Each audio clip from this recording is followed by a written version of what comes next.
Hey guys, welcome back to today's video. Today is Thursday, July 22nd, 2021, and today we're going to be talking about the New Hampshire Senate race, one of the expected to be closest Senate races in the 2022 midterm election seasons. Now, the reason why we're talking about it is because the University of New Hampshire released 3 new polls today, facing the Democratic incumbent Maggie Hassan, who has already announced that she will be running for re-election against 3 potential opponents, one of which is already the Republican candidate so far, the only one who has announced that they are running on the GOP side against Maggie Hassan, and then you have Kelly Ayotte and Chris Sununu, the only 2 big names that seem to be interested in running for Senate in 2022 from the state of New Hampshire. Now, a bit of a recap. Who is Kelly Ayotte? Well, she is the former senator from this state. She was actually elected in 2010. She won this open race for the Republican Party with 60% of the vote, won overwhelmingly across the state itself. Then fast forward 6 years later, at the end of her first term, she loses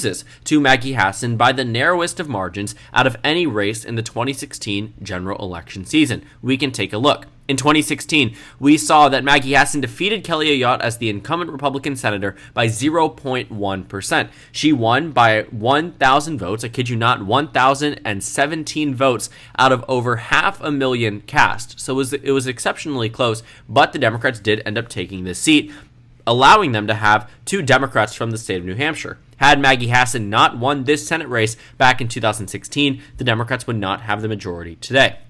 So looking at this very close Senate race, one might expect the next time Maggie Hassan is up for an election that she will be in a very competitive race. You would be right under specific circumstances. You see, Maggie Hassan's win wouldn't be impressive as an incumbent Democrat in the state of New Hampshire, but given the circumstances of the year, considering that she barely was able to win after Hillary Clinton was also barely able to win, but she was running against a Republican incumbent. Hillary Clinton really had no excuse relative to Obama's margin of victory in 2012, but Kelly Ayotte was an electoral juggernaut. I mean, you don't easily defeat someone who won with over 60% of the vote in their previous election. I understand it was 2010, but 2 years prior to this election, New Hampshire was called for Barack Obama at poll closings after going to George W. Bush in the 2004 election. So New Hampshire by any means wasn't some state that was solid with the GOP. In fact, recently shifted towards the Democratic Party. So for Kelly Ayotte to have won with over 60% of the vote was quite monumental. So Maggie Hassan actually had an impressive election victory. Considering how many other Democrats lost across the nation, New Hampshire was quite of a silver lining for the Democratic Party. Their only other pickup was in the state of Illinois, when they had invested in states such as Wisconsin and lost in Pennsylvania and lost in Ohio and lost in Florida and lost in North Carolina and lost in Missouri and lost. Almost all of the Democratic Party's pickup opportunities were lost except for Illinois, which made sense, and New Hampshire, which was the narrowest margin that we had seen. But now we are starting to see Chris Sununu brought up as a name. You just learned who Kelly Ayotte was, the former senator of the state, but Chris Sununu is the incumbent Republican governor of the state of New Hampshire. Now, currently speaking, the Republican Party has a trifecta in the state of New Hampshire. Quite interesting to see, considering that in the presidential election, Joe Biden won the state by 7.3%. But this comes as a response due to the state legislature switching over to Republican control following the 2020 election. It was mainly a result of down-ballot Democrats underperforming Joe Biden and essentially the Republican governor winning by an overwhelmingly large margin. We can actually take a look. When you take a look at the election results, you might think, wow, Joe Biden winning by 7.3% is a significant improvement from Hillary Clinton winning by 0.2%. I mean, you would be right. Yes, that is a significant improvement, but also there is something to point out. I apologize for the ringtone behind me. I can't control that. But looking in the Senate election, it was an even larger margin of victory for the Democratic Party. Jeanne Shaheen won re-election with 15.5% of the vote over the Republican. And then when you continue down on this New York Times page, you might be even more surprised to see that a Republican did better than both of these people. Better than Biden, better than Shaheen was Chris Sununu, the incumbent governor Republican who won with around 30% more of the vote than the Democratic Party, winning 65% of the governor vote, which was quite fascinating to see, considering that Chris Sununu had just won by single digits in 2018. Now, this is why Chris Sununu is being floated as a potential name for 2022. In fact, members of his own campaign or potential campaign have been floating it as well. People saying that Sununu says he's definitely open to the 2022 Senate election, questioning whether or not Chris Sununu will be running against Maggie Hassan versus Kelly Ayotte, who has said that it might be there, but hasn't exactly publicly expressed interest. And then Donald Bolduc, who is the former United States Special Forces Brigadier General, one of them, and candidate for United States Senate in 2020, he's not necessarily a major name for the GOP. In fact, you can see that in these numbers in which Maggie Hassan already straight off the bat defeats him by 10 points in the preliminary election data, according to the University of New Hampshire. But the only Republican who seems to be able to defeat Maggie Hassan is Chris Sununu. But I am quite surprised to see by the narrow amount that Chris Sununu takes ahead of Maggie Hassan. Kelly Ayotte doesn't make sense, and I will also explain to you quickly about why it doesn't make sense. You do not run failed candidates. Democrats tried that in 2016 and then lost in the state of Wisconsin, not necessarily by as bad of a margin, but still lost in the state that they otherwise might have won had they ran a different type of candidate. In the Senate elections in 2020, the Republican Party ran John James again 2 years later in Michigan. He lost his race. They ran Martha McSally 2 years later in Arizona. She lost her race. The point being, rarely ever do failed Senate candidates return to win in the future. Rarely ever do failed Senate candidates return to win in the future, and Kelly Ayotte probably won't be that one, according to these new numbers, already losing by 4 points to Maggie Hassan. And Chris Sununu with a mere 1 point lead is also something I did want to point out. This is not good for Chris Sununu or the Republican Party. Yes, being ahead is something you might think, oh, this is something that the Republican Party might be happy about considering Democrats have the incumbent advantage right now. But Chris Sununu, as I just showed you, won his previous election by nearly 30 points. So it means there's a very significant reduction in the amount of support Chris Sununu is receiving on the Senate level versus what he received just under a year ago, actually, on the November 2020 ballot. What happens now in this Senate election is that rather than it be focused on a statewide type of campaign that you might see from Chris Sununu, which is what won him by nearly 30 points, but now it turns into a national campaign. It turns into a Democrats are at stake with Chris Sununu running for United States Senate. While he may be adored as a governor of the state, that does not always translate to victories. And a 1 point lead is certainly within the margin of error. He started out this year with a 2 point lead, according to the University of New Hampshire. But it seems that Maggie Hassan has increased her vote share by 2, and Chris Sununu has by 1. St. Anselm's College did a poll which shows Sununu ahead by 6 points back in March. But fast forward just a few months later, and all of a sudden Chris Sununu is only ahead by 1%. And considering that we do have some of these outstanding votes, it could go either way. But for Chris Sununu to be in a position where he won his previous election by 30 points, and then Maggie Hassan won her previous election by less than 1 point, and all of a sudden they're within a percentage point of each other, you start to see why this isn't good for the GOP. They should be in a position where they should focus on New Hampshire a lot heavier, because Chris Sununu probably should be in a better position based off where it stands right now. It makes sense, the lead that Hassan has over Ayotte and Bolduc, but for Chris Sununu to only be ahead by 1 percentage point, I wouldn't exactly be comfortable enough to rate it as lean or even tilt Republican after seeing this poll. If anything, considering Chris Sununu has yet to announce, I'm going to keep it in the lean Democratic column. It doesn't make sense to move it one way or another looking at these numbers, because while it isn't the best numbers for the GOP, it does show them ahead in one instance. But if it's not a large lead, it really could go either way. Because I do also want you guys to take a look, I don't have it up here, but the 2016 presidential election data in the state of New Hampshire, according to Real Clear Politics. If you look at the presidential level and the Senate level, they were expected to be very, very close.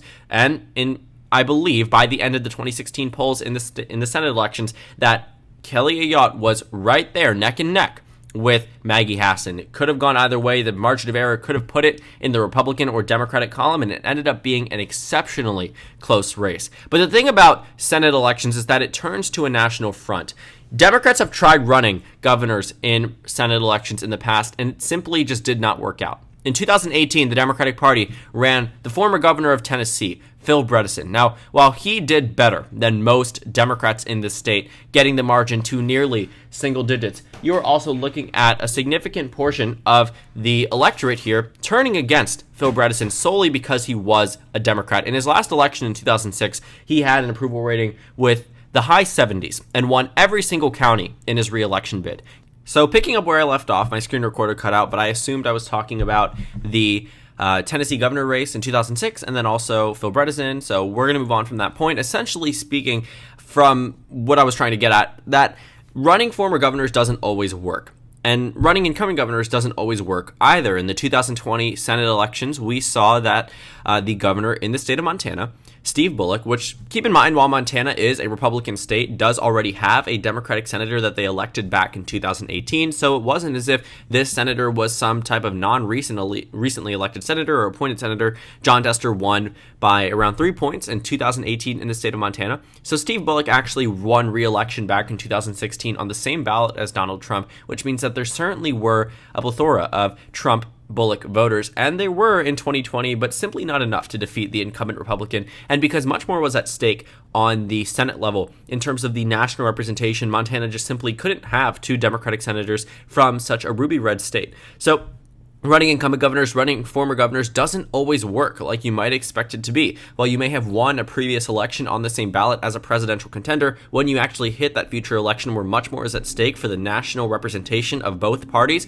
then you will start to see much more opposition than if you were just running as a popular governor in your governor bid. So what I see here from these numbers is that while Chris Sununu does run ahead of the rest of the Republicans, this isn't some type of major revelation. If anything, I did expect Chris Sununu to take a narrow lead over Maggie Hassan, but when I said narrow, I was thinking maybe a 3-4 point lead at this point in time. Chris Sununu only has room to fall. You're talking about someone who won his previous election by nearly 30 points. So if anything, it's his race to technically lose. While the Democrats do have a very confident stance on this race currently, I will say that looking at some of these numbers, they probably might feel more confident about this race, considering that the general election season hasn't really begun in full extent. There has been 5 years for the GOP to tear down Maggie Hassan. They've already sent out money from the NRSC, the National Republican Senatorial Committee, towards ads in New Hampshire to be sent out through the television sets to attack Maggie Hassan on her record. The Democrats haven't done much to combat Chris Sununu, if anything, so far, because he has not announced that he's running for Senate in the state of New Hampshire in 2022. So if these polls already put him in a position where he's only getting a 1 point lead over Maggie Hassan, I have to question, once those attack ads start coming out, once he's placed into a debate where he has to take nationalized issues, otherwise he won't receive as much support from President Trump or other types of Republicans, where the endorsement might be able to drive up turnout in the same areas that were able to flip the state legislature red from blue to red in the 2020 election. Chris Sununu is going to be caught in a position where his liberal Republican stance won't be able to cut it for a national type of Republican. There are very few exceptions in the United States Senate where there are incumbent Democrats and Republicans that have sort of opposite alignings of the national party. You have Joe Manchin and you have Susan Collins, but beyond that, you really don't find too many other senators. You're talking about maybe at most 5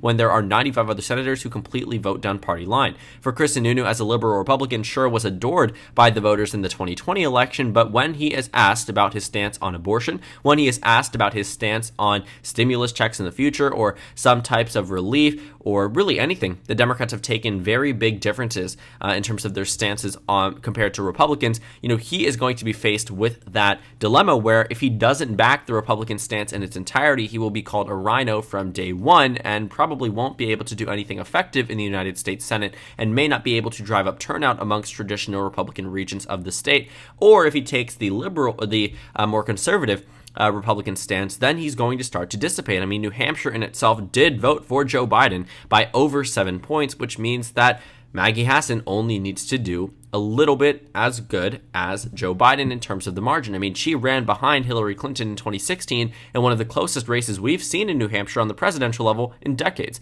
and yet she was still able to win. That might happen in 2022. If Chris Sununu is already starting at a point where he's only leading Maggie Hassan by 1 percentage point, I can't say that is good for the GOP. The attack ads have yet to start. There is a lot for Chris Sununu to lose by taking some more nationalized Republican stances versus Maggie Hassan. Morrison, who has been voting party line for 5 years and has received Republican criticism for all of those 5 years, still defeated Kelly Ayotte back in 2016. I think Maggie Hassan will be in a pretty good shape, pretty good position ahead of 2022 if these numbers start to hold, because her being behind by just 1 point isn't this type of blow away type of number that one might have expected a few months back. And looking at the 2024 presidential race, I know it's 3.5 years away. Why are we talking about it? But we do have some statewide polling from the state of New Hampshire. Main takeaway is from the St. Anselm College poll that actually showed Chris Sununu ahead by 6 points back in March, did a poll back in May where they positioned Joe Biden and Donald Trump against each other in the 2024 presidential race. New Hampshire is just as Democratic now as it was back in 2020. So 6-7 months really didn't make a difference. Joe Biden's presidential performance really hasn't made a difference in terms of the amount of people that support him versus did not support him or do not support him now. So if anything, the state of New Hampshire is just as Democratic now as it was back in 2020, and that can probably explain some of these more lackluster numbers for the GOP in this United States Senate race. So thank you guys so much for watching this video. Make sure to comment down suggestions below. Subscribe on the left if you haven't already, and check out the Instagram and Twitter. At the bottom left of the screen, there's also a Discord server for you to go ahead and join. On the screen, there's a video you can watch and then a playlist for my 2022 Senate election analysis videos. Again, thank you guys so much for watching, and I will see you all later today.